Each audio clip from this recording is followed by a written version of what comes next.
Perkenalkan, nama saya Paulus Bastian Berdausetio dengan NPM 23992000171.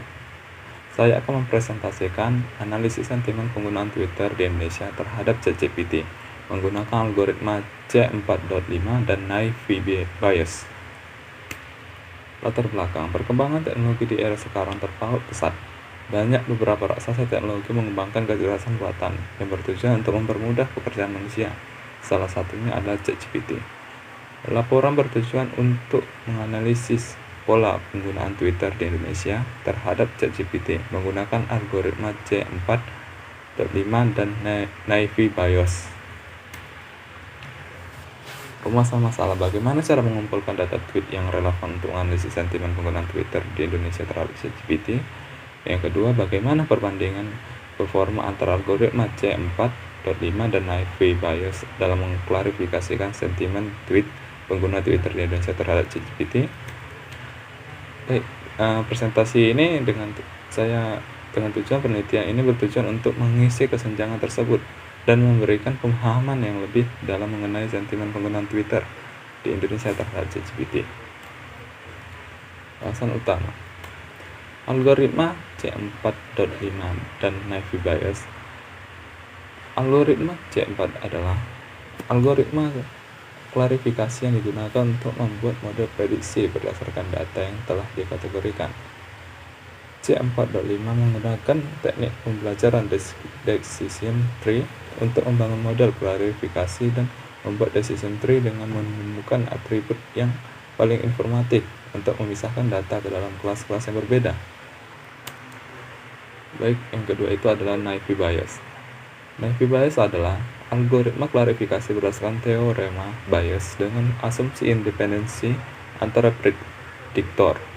Secara sederhana, pengklarifikasi naive Bayes mengasumsikan bahwa keberadaan fitur tertentu di kelas tidak terkait dengan keberadaan fitur lainnya. Baik, yang kita akan masuk mengimplementasikan menggunakan algoritma C4.5 dan naive Bayes. Yang pertama yaitu pengumpulan data.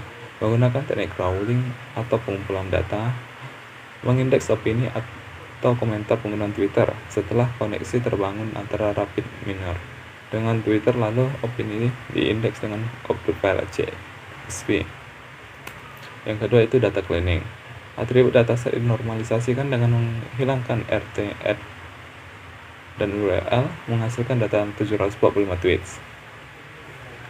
Yang ketiga, pelabelan data. Karena keterbatasan rapid miner terhadap bahasa Indonesia, maka pelabelan dilakukan mandiri dengan sudut pandang atau penilaian peneliti secara subjektif. Yang keempat, pre-processing data. Menggunakan dataset yaitu 754 tweets dengan operator rate CSV, nominal to text, dan melalui text processing.